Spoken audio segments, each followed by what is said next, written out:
প্রতি তার বিশেষ স্নেহ, আমার প্রতি ভগবানের কৃপাটা এইরকম। কারুর পক্ষে কারুর ক্ষেত্রে কোনোভাবেই কোনো অভাব রাখবেন না। দর্শনজনিত যে আনন্দ, এই আনন্দের এইখানে কোনোভাবেই কোনো কমি নাই। তো গিরিরাজ ধারণ করলেন, গিরিরাজের পুজো হলো, সব কিছু হলো। এইবার গিরিরাজ যখন বৃষ্টি থেমে গেছে, গিরিরাজ যথাস্থানে স্থিত হলো। ব্রজবাসীরা বলল, এটা তোমাদের পুত্র নয়। বেশ, তখন নন্দ বাবা বলছেন, তাহলে যখন আপনারা শুনতে চাইছেন তখন আমি আপনাদেরকে বলে দিই। কি বলবেন?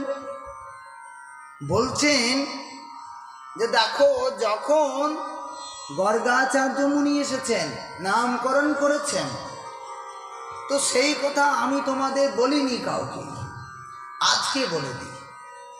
কারণ তোমরা যখন আমার পুত্রকে নিয়ে আশঙ্কা করেছো, সন্দেহ করেছো, তো বলে দিই।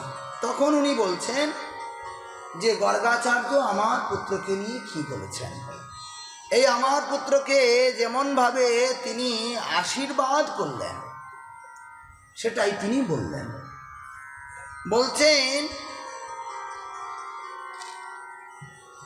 শ্রূয়তাম মে বচো গোপাহ ব্যতু শঙ্কা চ গোর্ভক।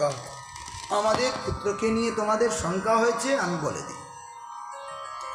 বর্ণাস্ত্রয় ক্লাস্যাসন গৃহণতোনুযুগম তনু শুক্ল রক্তস্তথা পীত ইদানীম কৃষ্ণতাম্রত।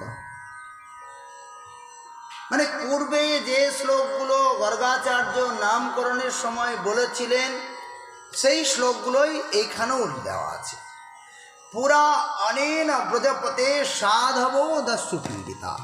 পূর্বে কখনো সাধুরা, উত্তম ব্যক্তিরা দস্যু কর্তৃক যখন পীড়িত হয়েছিলেন, তখন তোমার পুত্র সেই সাধু উত্তম জনের রক্ষা করেছিলেন।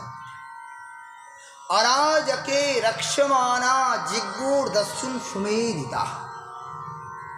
যখন পৃথিবীতে কোনো রাজা ছিল না, কোনো কালে, আমরা দেখলাম ওই যে পৃথু মহারাজ, মানে বেন মহারাজ, যখন সব যজ্ঞ তপস্যা বন্ধ করে দিল,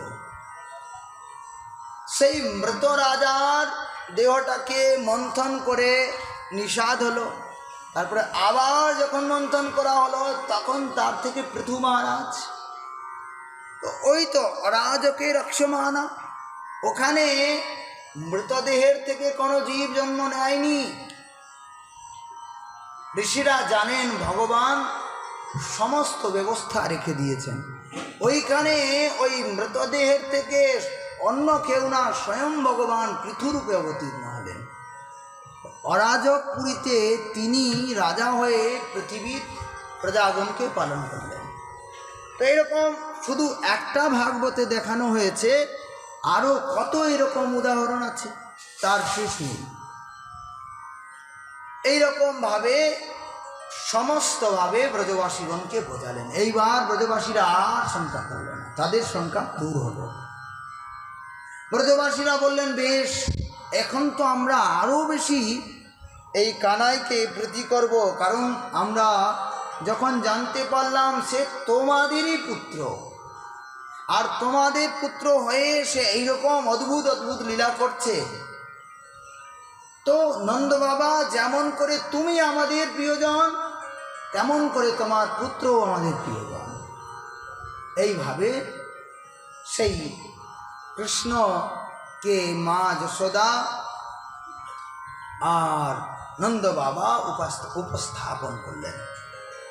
ব্রজবাসীরা আনন্দে আত্মহারা, সকলেই যেমন প্রথমে শঙ্কার চোখে দেখেছেন, এখন সমস্ত শঙ্কা দূর হয়ে গেছে। কেউ তাকে কাঁধে জড়াচ্ছেন, কেউ তাকে বক্ষে জড়িয়ে ধরছেন, যার যেমন ইচ্ছা হয়েছে সে তেমন করে ভগবান শ্রীকৃষ্ণচন্দ্রকে ভালোবাসছেন। এইবার বৃষ্টি থেমে গেছে। দেবরাজ ইন্দ্র দেখি ব্রজবাসীর কি হয়েছে। মেঘগণ ততক্ষণে গিয়ে উপস্থিত, মহারাজ ক্ষমা করবেন, বৃষ্টি তো আমরা করে দিলাম, আমাদের কাছে বৃষ্টির জল আর একটুও নাই, এক বুন্দও নাই। তবে সর্বনাশ হয়েছে তো?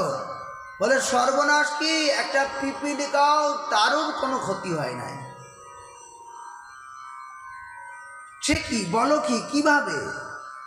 বলে ওই যে গিরিরাজ পর্বতকে ওই কৃষ্ণ ধারণ করলো, আর ভেতর দিয়েও জল প্রবেশ করতে পারলো। এক বিশাল সর্প এসে ঘিরে নিয়েছিল পুরা গিরিরাজটাকে,